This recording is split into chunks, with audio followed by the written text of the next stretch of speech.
Welcome to the deep dive. Today, we're diving into USAID. USAID. It's one of those, you hear it all the time, but Right. do we really know what it is? We're going deep with this chapter from Mandate for Leadership. Okay. It gives a really interesting perspective, kind of like a future conservative administration's playbook. Yeah. And that's what makes the source so fascinating. Yeah. It's not just, here are the facts. Right. It's like, here's how we would actually use this. Yeah, absolutely. And to really get this, we got to go way back to the 1960s. Okay. Kennedy's in office, Cold War tensions are high, and USAID is born. Right. And its primary mission, stopping the spread of communism. Can you imagine? It's a very different world. Totally different world. It's remarkable how much USAID has had to adapt. Yeah. From fighting communism to tackling things like global pandemics, climate change, and now this source really brings it to the forefront, navigating the rise of China. The source frames it almost like a chess match. It is. With USAID strategically countering China's moves, especially in places like Africa and Latin America. Yeah, absolutely. One of the key things that they talk about is this Belt and Road Initiative. Oh, yeah. Which is essentially this massive infrastructure project. Wow. That would span, continents, connecting China to the world through roads, railways. It sounds impressive. And it is impressive. Yeah. But the source argues it's part of a very deliberate strategy to increase China's global influence. Right, like almost saddling these countries with debt that they can't get out from under. Yeah, and they call that debt trap diplomacy. Debt trap diplomacy, okay. Where you essentially use loans to gain leverage over a country's economic and political decisions. Fascinating how U.S. side fits into all of this, but it's not just geopolitics. Right. There's this real push for self-reliance, this idea of empowering nations to thrive without always needing aid. Yeah, and that's a major theme running through this whole thing. They call it the journey to self-reliance. The journey to self-reliance. Which was a big focus during the Trump administration. Okay, so what did that look like? What were they actually doing to move toward that? So the source talks about several key things, like shifting aid towards the private sector, encouraging more localized approaches to development. Makes sense. And promoting free market principles as a way to achieve economic growth. Right. But it recognizes that achieving self-reliance is a huge task. Yeah. It's not easy. And there's no one-size-fits-all approach.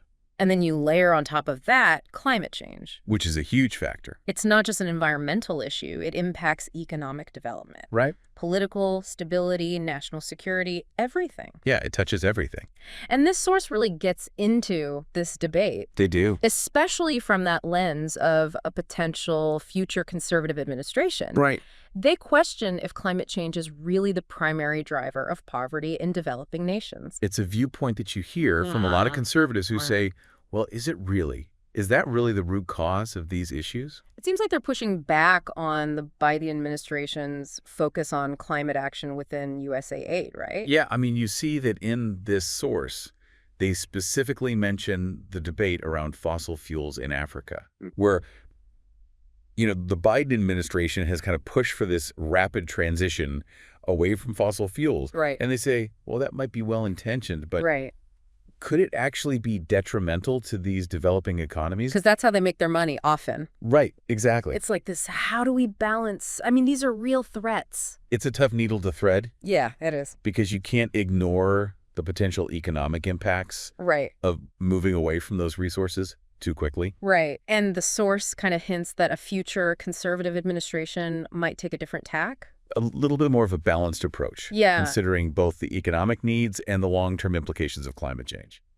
Right. Okay. So we've got this backdrop of global powers. Yeah. This idea of self-reliance, this challenge of climate change, and now we're going to add in DEI. Okay. Diversity, equity, and inclusion. Right. And this source does not hold back on their critique of the Biden administration's approach to DEI within U.S. side. Right. They call it an identity politics approach. Okay. They argue that it's led to a more politicized environment within the agency. And it doesn't stop there. It suggests that this whole focus on DEI could actually have real consequences. Like what kind of consequences? They say it could impact hiring practices, program implementation, even partnerships with local organizations. It's a very provocative argument, and I think it gets to the heart of it really does. A much larger debate about identity and representation in this kind of work. Absolutely. It makes you think, right? How do you balance this need for diversity and representation with making sure that aid programs are actually effective? And that they're actually meeting the needs of the people they're intended to serve. Right, and not just pushing, a certain viewpoint. Right. And speaking of thorny issues, let's talk about abortion. Okay. This source really gets into this debate about using U.S. foreign aid to support or oppose abortion access. Yeah, and it's very clear they're advocating for strengthening and expanding the Mexico City policy. The Mexico City policy, now for those who don't know. Right, and a lot of people don't. Yeah. It basically says that U.S. funding can't go to foreign NGOs that perform or promote abortion. It's been a back and forth, right? Huge point of contention. Republican administrations are typically for it. Democrats are typically against it. And this source, obviously aligning with that conservative perspective, says that U.S. foreign aid should prioritize programs that promote, and I'm quoting here, life, women's health, and the family. Life, women's health, and the family. It's very much aligning with those values. Even going so far as to say that future administrations should use aid as leverage. To promote those values globally. Wow. This is a really complex issue. Really complex. And they are not shying away from it. Not at all. Not even a little bit. No. We can talk about all these big issues. Yeah. Global health, promoting democracy. Right. It's easy to forget. USAID doesn't do it all alone. Right. They have partners all over the place. Partnerships are key. Right. From these huge international organizations like the UN to smaller NGOs working on the ground. Yeah. Even faith-based groups. Which is something this source really highlights, this idea that the groups, they have deep roots in their communities. They get it. They're there. They're there. Yeah. They understand the context, and they could be really effective. It's that think globally, act locally. Exactly. So advocating for a more decentralized approach. And it goes back to self-reliance, right? Right. You're building capacity. You're not just giving aid. It's that old teach a man to fish thing. There you go. Exactly. But let's switch gears a little bit and talk about how USA is trying to revamp itself. Okay. Because it seems like every administration comes in. Right. And they're like, we got to streamline this thing. Like a big ship that needs a tune-up. Right. Exactly. And this source lays out some pretty specific recommendations. Okay, what kind of tune-up are we talking about? Procurement's a big one. Procurement, okay. So that's basically how USA decides who gets contracts, who gets grants. Okay. They argue the current system, too bureaucratic. There's too much red tape. Way too much red tape. Yeah. And it often favors these big international organizations over smaller local ones. Interesting. So cut the red tape, level the playing field. Exactly. Make it more transparent, more competitive. So the money's going where it's actually most effective? That's the idea. And it's not just about efficiency. Right. They also talk about, really leveraging the private sector. Okay. They see businesses as a key partner. Interesting. Bringing innovation, expertise, and capital to the table. So it's not just handouts. It's about fostering an environment where these countries can actually develop. Yeah, moving away from dependency towards partnership. Okay. I am ready for a whirlwind tour. Let's do it. Because this source takes us all over the globe looking at USAID's work. All right. So first up, Asia. Okay, well, unsurprisingly, a lot of the focus there is on countering China. Right. Strengthening alliances with countries like Japan, Australia, India. Like-minded partners. Exactly. To counterbalance China's influence. It's a different approach, it seems like. They're saying no more just throwing money at problems. It's got to be more strategic. Yeah. More targeted. And they even criticize some of the countries that receive aid. They do. They call it Pakistan, their ties with China, their history with the Taliban. It's interesting how they connect the effectiveness of aid with the political landscape of these countries. Okay, next stop on our world tour.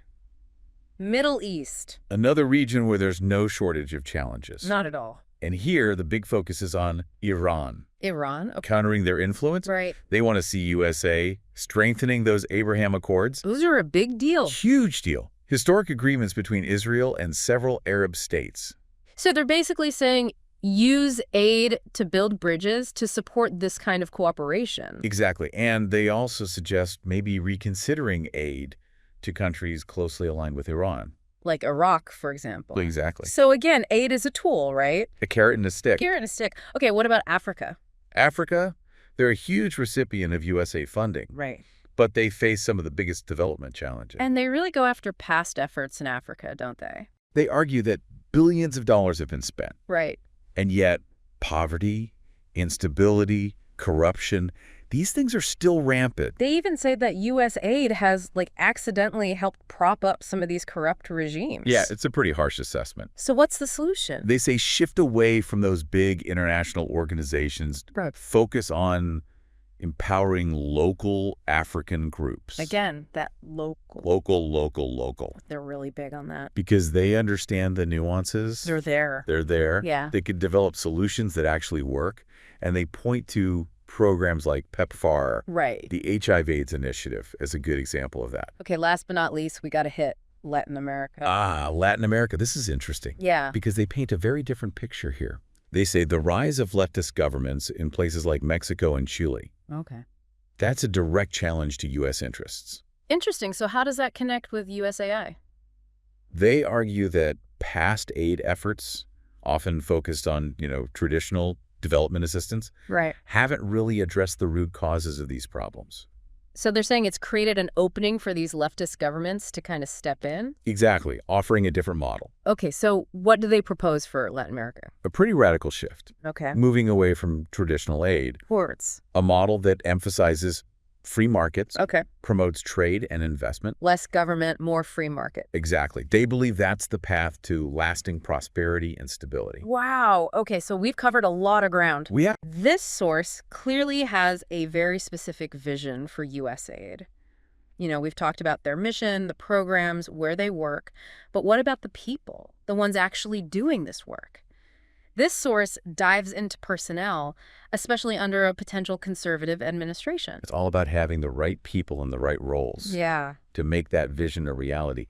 They argue that having people who are aligned with this conservative approach, especially in those key decision-making positions, that's crucial. They even get into the specifics. They do. They call out specific offices within USAA, like the Office of General Counsel, Office of Human Capital and Talent Management. They're saying these need to change. Yeah, and it's not just about putting different people in those spots. Right. It's about changing the entire approach. So overhauling the training programs to align with this new vision. Exactly. Shifting the entire culture, not just the faces. It's a total rebrand. Speaking of branding, this source says that USAID's been way too hesitant to, take credit for their successes. Yeah, they're not great at tooting their own horn. Not at all. And this source thinks that a conservative administration should be much more vocal about, hey, look what America's doing. So no more shying away from the spotlight. No more being humble.